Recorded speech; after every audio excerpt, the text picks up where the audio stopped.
नमस्कार भाइयों, बंधुओं और बहनों। आज मैं पहले ही बता दूं कि आज का जो एपिसोड है थोड़ा भारी होने वाला है। और आज एक चीज़ गारंटी के साथ कह सकता हूं कि इससे आपकी ज़िंदगी बदले या ना बदले ये तो पता नहीं, लेकिन आपकी सोच जरूर बदल जाएगी ये वीडियो देखने के बाद। क्योंकि आज मैं उन चीज़ों के बारे में बात करने वाला हूँ जो आज की सबसे बड़ी समस्या है, जिससे हर आदमी जूझ रहा है लेकिन फिर भी उसके पीछे भाग रहा है। और ये चीज़ है basically connection with other people. अब वो फ्रेंडशिप के रूप में भी हो सकता है, रिलेशनशिप के रूप में भी हो सकता है। लेकिन दिक्कत इस बात से नहीं है कि हाँ कोई बंदा फ्रेंडशिप कर रहा है या रिलेशनशिप कर रहा है। दिक्कत है बिट्रेयल से, एक सो कॉल्ड किए जाने वाले रिश्ते में शोषण से। कभी कभी तो हम दोस्ती भी केवल इसलिए निभा रहे होते हैं क्योंकि बस हमने एक अच्छे समय में अपने दोस्त को वादा कर दिया था कि हाँ हम लोग साथ में रहने वाले हैं। पर चीज़ें समय के साथ कुछ बदल जाती हैं या आप बदल जाते हो और फिर वो दोस्ती या फिर वो रिलेशनशिप बस खींच रहा होता है। तो आखिरी चीज़ें हो क्यों जाती हैं। और कुछ ऐसा भी होता है कि कभी कभी आपने जब पहले कोई डिसीजन लिए होते हैं पर उसका आपको आज पछतावा हो रहा है। खुलकर बोलो तो आपका वो डिसीजन जिससे आप पहले कभी किसी रिलेशनशिप में या फ्रेंडशिप में गए थे और धीरे धीरे समय के साथ वो चीज़ें टॉक्सिक होती गई हैं और इस वजह से आपको ये लग रहा है कि मैंने शायद गलत डिसीजन लिया, बट आप चीज़ एक्सेप्ट नहीं कर पा रहे हो और बस उसको खींच रहे हो। तो क्या रिश्तों को बचाए रखना सही है, खासकर ऐसे रिश्तों को जिन पे कभी हमने भरोसा किया था या जो हमारे फैसलों के ऊपर निर्भर करते थे कभी। क्योंकि आज ना वो दोस्त आपकी बात समझ पा रहा है ना आपका पार्टनर वो बात समझ पा रहा है। तो इस प्रॉब्लम से आखिर कैसे निपटा जाए। अगर अपनी पिक्चर के हम खुद हीरो हैं तो आखिर वो हीरो वाली मूव्स कैसे दिखाई जाए। तो आज इन सारे सवालों का जवाब देने वाला हूँ और ये सारे जवाब पूरे प्रैक्टिकल होंगे, पूरी तरीके से हमारी हिस्ट्री यानी कि रामायण और महाभारत पे बेस्ड होंगे। तो इसका मतलब ये कि इसमें अगर आप सोचो कि आप केवल किसी से अटैचमेंट के कारण ही जुड़ गए हो क्योंकि आपको उसकी आदत लग गई है, तो वैसे सारे पॉइंट्स जो मैं यहाँ खारिज करने वाला हूँ पहले ही। तो चलिए आज का एपिसोड शुरू करते हैं।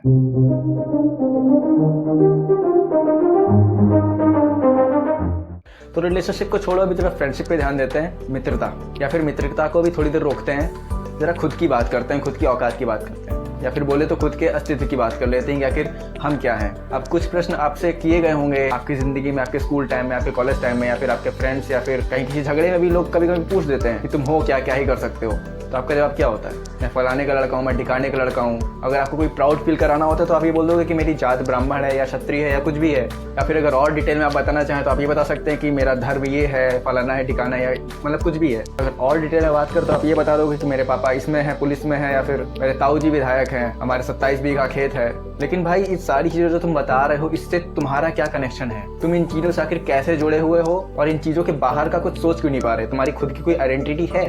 कभी इसका कोई सवाल किया है खुद से आपने? चलो किया है नहीं किया है छोड़ो हटाओ, आज मैं बात ही कर रहा हूँ इस बारे में।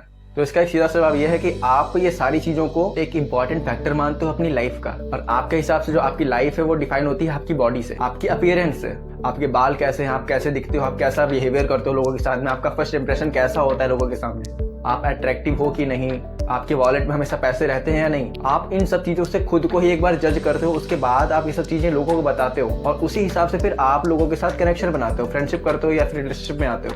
बट मेरे भाई गलती तो यही हो जाती है आपसे। आप जिस चीज़ को अपनी लाइफ मान रहे हो वो तो एक डेड ऑब्जेक्ट है। कहने का मतलब ये है कि आप जिसको अपनी जीवन मान रहे हो, जीवन शक्ति मान रहे हो, वो तो ये है ही नहीं ना, वो तो आपके अंदर कहीं छुपी हुई है, जिसे हम सब आत्मा बोलते हैं। अगर और बहुत अच्छे से बताऊं मैं तो हमें लगता है कि हम जिस रेस में भाग रहे हैं उससे हम अपनी डिजायर्स फुलफिल कर लेंगे, संतुष्ट हो जाएंगे, सेटिस्फाई कर लेंगे खुद को। लेकिन ऐसा नहीं हो पाता है। हमें कोई भी फ्रेंडशिप या कोई भी रिलेशनशिप किसी न किसी मोड़ पर जाके खटकने लगता है। और सबसे बड़ी बात ये होती है कि हम वो एनालाइज ही नहीं कर पाते कि हाँ ये मुझको पीड़ा दे रहा है, मुझको दर्द दे रहा है। अब देखो इस चीज़ को ऐसे समझो, एक BMW कार है, बहुत चमचमाती हुई अच्छी कार है और उसका एक मालिक है, मतलब जो चलाने वाला होगा उसका मालिक होगा।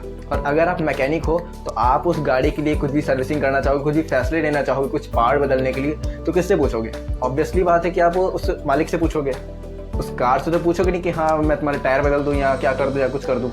ठीक, तो ऐसा ही होता है हमारी बॉडी के साथ। हमारी बॉडी को जो नीड होती है उसके बारे में पता किसको होना चाहिए? हमारी सोल को, हमारी आत्मा को। लेकिन दिक्कत की बात ये होती है कि हमने कभी खुद से अपनी आत्मा को पहचाना ही नहीं है। हम रिलेशनशिप में क्यों आते हैं? क्योंकि हमें कोई कंपेनियन चाहिए होता है, कोई साथी चाहिए होता है, कोई हमारे साथ में लॉन्ग वॉक पर जा सके या राइड से सनसेट देखने जा सके, ऐसा कोई चाहिए होता है। या फिर कभी कभी किसी को करियर में कंपेनियन चाहिए होता है, मतलब लोग साथ में पढ़ाई कर रहे हैं लेकिन उसमें कोई उनके जैसा कोई बंदा या बंदी मिल जाता है तो उनको मतलब आसानी हो जाती है इन चीज़ों में। तो हमको बेसिकली चाहिए प्यार की थपकी, अब वो किसी भी रूप में मिले।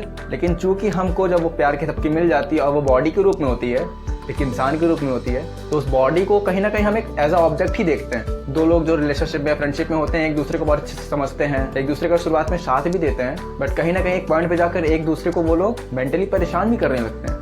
और ये एक ऐसी चीज़ है जो कभी फील ही नहीं होती उन लोगों को, और इससे डिप्रेशन, एंजाइटी, मेंटल पीस, ये सारी चीज़ें उड़ जाती हैं। आपका फ्रेंड सर्कल बहुत बड़ा होता है, आप बहुत अच्छे आदमी के साथ होते हैं जिसकी फिजिकल अपीयरेंस बहुत अच्छी है, लेकिन आप खुश नहीं रह पाते हो। इसकी वजह से आपका करियर, आपका जॉब, आपका पैसा सब चौपट हो जाता है। और यहाँ तक तो आज केस ऐसे आ रहे हैं कि लोग अपनी जान से हाथ धो रहे हैं। तो मेरे इस वीडियो का मकसद वैसे इतना बताना है आपको कि दोस्तों के लिए क्वांटिटी पे नहीं क्वालिटी पे जाओ। और अगर आप रिलेशनशिप में जा रहे हो तो पहले ये खुद से सवाल करो कि क्या सच में मुझको कोई चाहिए, या बेसिकली नीड क्या है मेरी आत्मा की, मेरी आत्मा क्या चीज़ तलाश रही है, जो खुशी वो चाहती है। क्योंकि एट द एंड हम जो भी करते हैं हमको खुशी ही चाहिए होती है। आपको पैसा कमा के मतलब घूमने जाना है उसमें भी खुशी चाहिए, आप अगर स्ट्रेस में हो उसमें भी आपको खुशी चाहिए, या आपको बीच पर जाना है, पार्टी करनी है, बड़ी सी कार लेनी है, लेकिन इन सबका पीछे का मकसद क्या है? क्योंकि आपको खुशी चाहिए। बट आपको रिलेशनशिप में जो खुशी चाहिए वो आखिर क्या खुशी है? या कोई केवल सुंदर है, बहुत ज़्यादा खूबसूरत है, बहुत काले घुंघराले बाल हैं, या फिर किसी की बॉडी बहुत अच्छी है? अगर आप ये सोच के रिलेशनशिप में जा रहे हो तो आप खुद को बर्बाद करने वाले हो। मुझे लगता है आपको मेरी बात समझ में आ गई होगी। इसका नेक्स्ट पार्ट मैं अगले वीडियो में बनाने वाला हूँ, जिसमें हम ये बात करने वाले कि आखिर कैसे इन चीज़ों को चुना जाए, कैसे अपने पार्टनर को चुना जाए, कैसे किसी व्यक्ति को आंका जाए कि हाँ मतलब वो हमारा दोस्त बनने के काबिल है या नहीं। कहीं आप केवल अपनी बुरी आदतों को बढ़ाने के लिए किसी रिलेशनशिप में या फिर किसी फ्रेंडशिप में तो नहीं घुस रहे हैं। तो ये कुछ कड़वे सवाल है जो करने चाहिए खुद से। तो अगली वीडियो में मैं ऐसे सवाल ही पूछूंगा और इसका जवाब भी बताऊंगा। तो आज का वीडियो बस इतना ही। वीडियो अच्छी लगी हो तो शेयर जरूर करिएगा लोगों के साथ। आपके अड़ोस पड़ोस में ऐसे बहुत से लोग हैं जिन चीज़ों से जूझ रहे होते हैं और कभी निकल नहीं पाते हैं। मिलते हैं नेक्स्ट वीडियो में, तब तक के लिए मुस्कुराते रहिए।